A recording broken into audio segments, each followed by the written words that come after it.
Hi everyone, I'm Luke Hector and you're watching The Broken Meeple, a show devoted to board games. Whether it's previews, reviews or top 10s, I'll always give my honest opinion regardless of the backlash that it might get me. We'll get on with the video in just a second, but first, a quick word from the sponsor.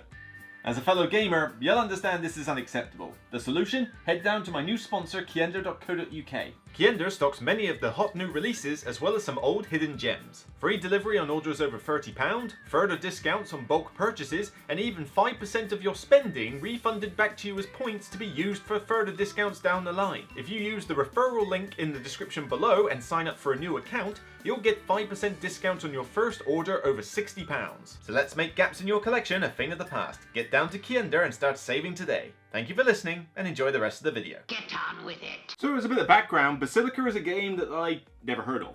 Like literally never heard of before I saw this production, but apparently it came out 2010, quite a while ago. It had a different version, different cover, and it wasn't even published by Portal. So it was just like, well, I obviously missed that. I joined gaming after 2010 and I just never saw it on a shelf, never saw anybody with it, never saw it in a library, and it's just completely gone over me.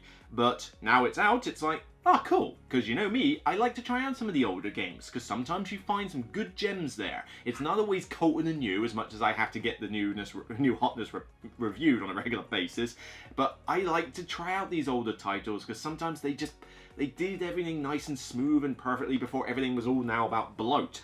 So I was definitely keen to give this one a shot in a new version. So in Basilica, you are essentially building a cathedral. Whippy! Yeah, okay, not exactly the most enlightening of themes, but, you know, hear me out, this is mostly an abstract game anyway. The idea is that you have your scoreboard that you will track, as well as a queen pawn that dictates when scoring happens and when the game will end. But what you'll have is, you'll have this little board here, with some tiles laid out that you can choose from. Some of them will be laid out with their like color side face up, but then they'll also be free with what's known as their order side face up, which is essentially special abilities. What each player is doing is that they have 3 actions a turn. They can place a vault, they can execute an order, or they can pop one of their builder pawns on the vault they've just placed. Do 3 actions, you have to do 3, any order, whatever. The only restriction being that you can't put wild tiles next to wild tiles, and you can't put a builder out except on the tile you just placed. Really minor things like that. But what you're essentially doing is that you're taking these tiles and you're building a cathedral. It's a 5x5 grid, and what you're trying to do is set up areas of the same color. As you put out these tiles, some of them will have crowns, which advances the queen, which is essentially an endgame timer. But what will happen is that you'll have this 5x5 grid of cathedral tiles that is being built, and you'll put your pawns on the various tiles as and when you can.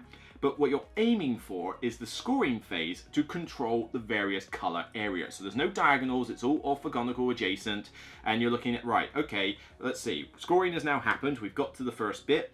Who wins each area? It's pretty much an area control game. Each area scores based on the number of builders that are in it. Whoever has the most builders in that area scores 1 point for each tile. Whoever has the least amount of builders in there scores 1 point for each builder. So even if you don't have as many builders as your opponents, you still get a few points. So you may decide that maybe, you know what, you can have that area. I'll still get some points and I'll try I'll pick a battle elsewhere. But the orders that you can execute don't score you points, but they will do things like maybe add stained glass window tokens to them, which ups their point value. They'll let you move builders around, take them off, remove tiles. They're basically all to do with manipulating the board state. When a scoring phase happens, the first 2 rows of the cathedral get scrapped entirely, everything shifts up, and then you continue again until you've had 3 scoring phases. If the stack of tiles, I haven't got them all out of the box, but you'll go through the stack hopefully about twice over, and that will end the game as well, but you'll always score 3 times. At the end of the game, you simply see who's got the most victory points, and of course... So not too difficult rules overview, was it? And the rules themselves aren't difficult at all, actually. I mean, it looks a little daunting when you get into it because there's not really much of a theme. It's very much an abstract game, so there's not a huge amount to sort of like link yourself to, because I find I learn games better when the theme works, and here there is no theme really. But the rules are clearly explained. I didn't find that there was anything that was written weird. There's plenty of pictorial representation. Yeah, there's a reasonable amount of text, but you don't need much more than that.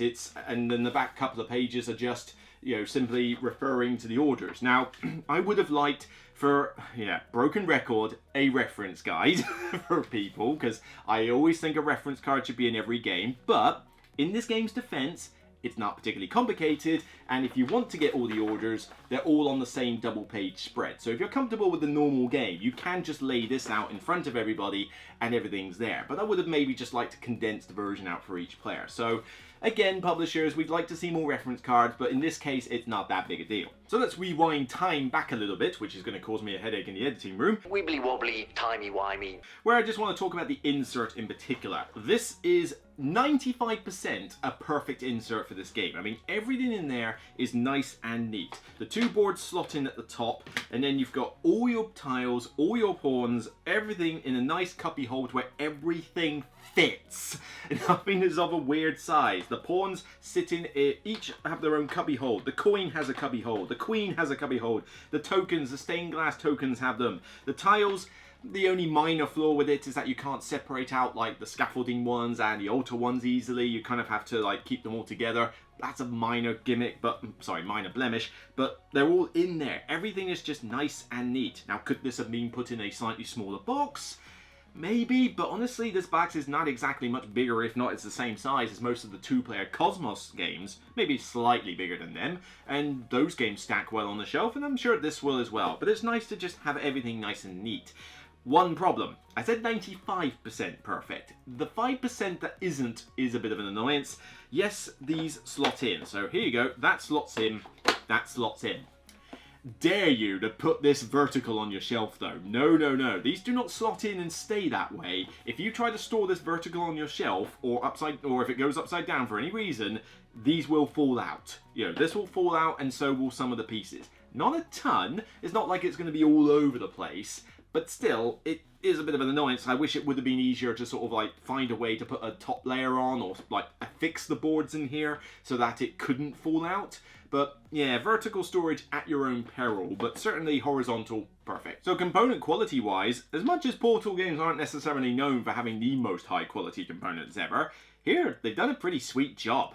I like these abstracts which have the wood, wooden pieces, simple wooden aesthetic. Tack is a great example. The look of that is just a bunch of wooden blocks. Looks nice on the table though when you play it, doesn't it? And so this is no exception. These have got laser printed designs on them though. You've got like the queen on the big pawn, you've got your various builders on these, and they look and feel good. They're nice and chunky. These are not going to break or chip. They're really good quality and I love them. I've already mentioned about the insert, but so that's already pretty decent as well for the most part. The tiles, nice, they're colourful. I can easily see what's on them, whether they've got crowns on or not. It's easy to tell what's wild. It's easy to tell which order is which because the pictures are relatively well defined. Not particularly suitable though if you're colourblind. There is nothing on these to really, well, there's a slight difference in pattern, but you would have to stare at it pretty closely to remember, oh yeah, that's the yellow, that's the blue, that's the green. So this might get a little bit uncomfortable for some people. It's not, it's not like you can't play this if it's colorblind. They haven't made them identical, but still, they kind of needed something a little bit more to differentiate them between them. I feel that you're just asking a little bit too much effort from those people. Now, the board, nice. This board, nice. But one component that does kind of get in the way is the one that doesn't exist in this box. If you watch the preview video that Ignasti has done with this game, you'll notice he's playing on a playmat. He has a playmat that combines this, and it has a 5x5 grid for the tiles on there. Now, I don't need this on a playmat, okay? This can be separate, fine. It's a score track, whatever. But this part needed a game board. Badly. That playmat should have been in the box, frankly. Or if not the playmat, at least a fold-up board. Because as much as these components are cool, there is one aspect of the game that does grind a little bit. It's a little fiddly with the replenishing. Because you are going to have a stack of tiles. These big. Well, not even this big. Bigger even. There's more in the box. And what happens is whenever you take a tile and add it to the thing, you have to replenish it immediately during your turn. So if I take this tile and add it to the cathedral, I have to flip this one over to its other color. I have to then replenish that one from the deck. I choose to execute this order. I have to replenish that from the deck. I then choose to put this one out. I have to flip that one over, and I have to replenish that from the deck. You see where I'm going with this. You have to do that constantly. And I was trying to do it quick and I've already messed up the thing. You know, the thing slides around. And because you don't have the grid, you are hoping you don't nudge this too much so you don't misalign it with the other tiles. But then you're kind of going, well, where's the 5x5 grid start from? Oh, right, the edge of this board and the edge of that board, and then count 5 down. It's not game breaking. It's just, it's one of those annoyances that you are going to have to put up with this game. There's a lot of replenishing, and if you can shorten the replenishment in any way, then by all means do it. But you are supposed to be able to get new opportunities as each tile comes out, so I don't see what else you can really do. But it's not, like I say, it doesn't kill the game for me, but it's just like, you just might have to accept that this sliding around is going to get on your nerves. If there is a way to get that playmat with a nice, you know, with this and this combined, honestly, I highly recommend you do so if this is a game you're going to keep, because I think it will just make life so much easier for you in the long run. You mean you have to use your hands? That's like a baby's toy. So, can't store this vertically and some replenishment issues on the side. What's the gameplay like? This is actually pretty solid. You know, nothing groundbreaking, but it is pretty solid. This is definitely a 2-player back and forth. I mean, I would have hated the idea to have had 3 or 4 players in this. It just would not work. But there's a lot of tactical and strategic stuff you've got to bear in mind. I mean, the turns themselves are not particularly complex. You know, you just take tiles and put them on the grid and occasionally put a builder down and maybe do a special ability. Nothing too complex, but you've got to think hard, because you know that 2 rows are going to scrap when the scoring happens. When's the scoring going to happen? Well, you can see it on the track when it's going to happen, or when the stack runs out. You need to, like, oh, hang on a minute, it's creeping, I better get there soon. You've only got a certain amount of builder pawns. You only have 5 at your disposal, because one's on the score track. So, you know, if you start banging them out all nice and early to go, yay, I've dominated that green area, well, now I've got none left to go on any other areas, and then the opponent sort of goes, well, alright, you know what, I'll shift that one to there with this ability, and I'll lay a couple of reds down, and look, there we go, I'm going to dominate more areas than you, I'm better off. So you do have to pick your battles in that way.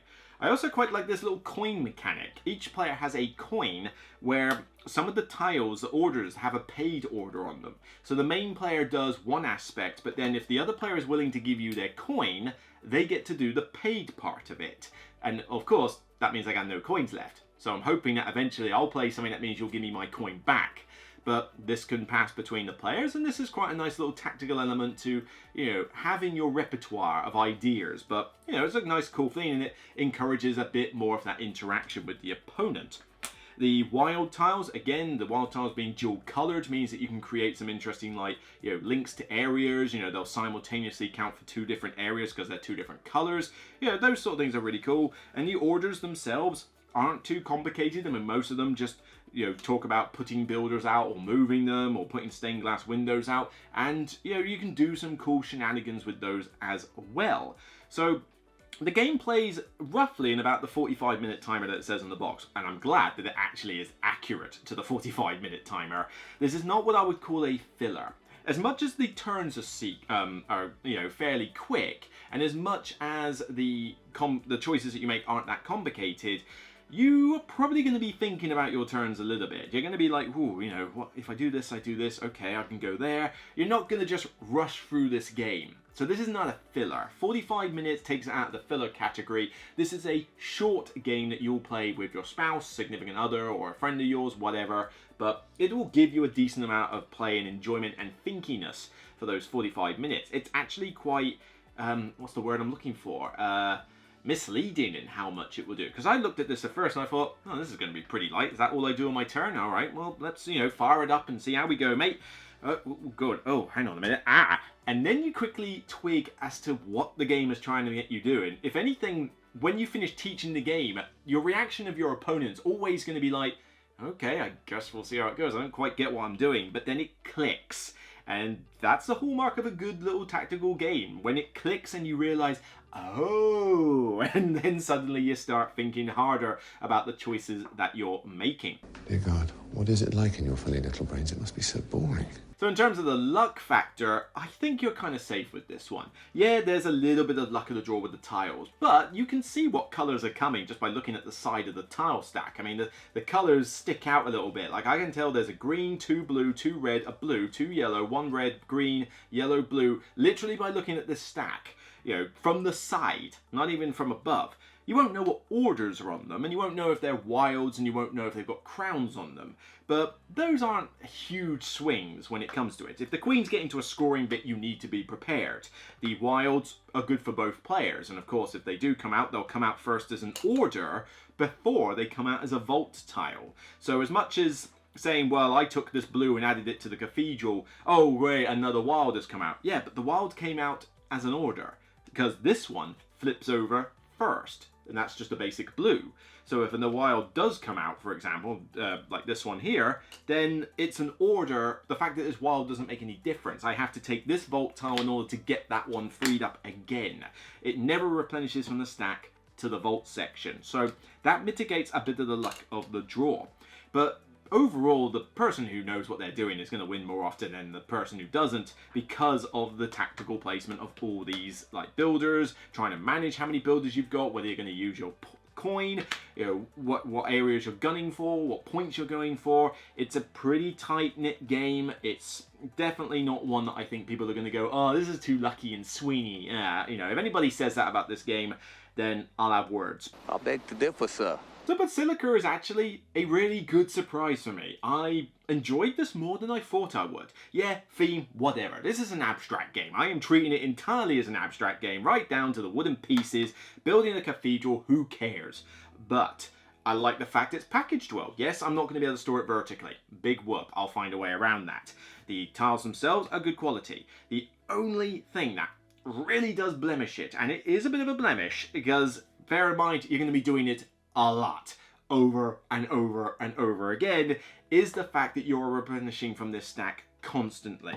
Like, on your turn, you're going to be the one doing it because your opponent needs to think about their choices. You can't distract them with trying to replenish this for you because they need to think about their turn, and I can see why this could get annoying for people. And certainly the idea that you could nudge this easily. I really think that there should have been a board in the game, or that playmat that was on that preview video, because I would love to have that playmat in this game, because I think it just sorts out that problem already, or at least most of that problem. But yeah, there is that. That's going to be fiddly, it's going to be annoying, bear that in mind. But everything else for this game is solid. It's well produced, it looks good on the table, it's very tactical, it's got a good amount of strategy, there's not a huge amount of luck in the game, and it's a relatively simple game to teach. You just have to get used to the orders, and as I say, one double page spread and it will tell you all you need to know.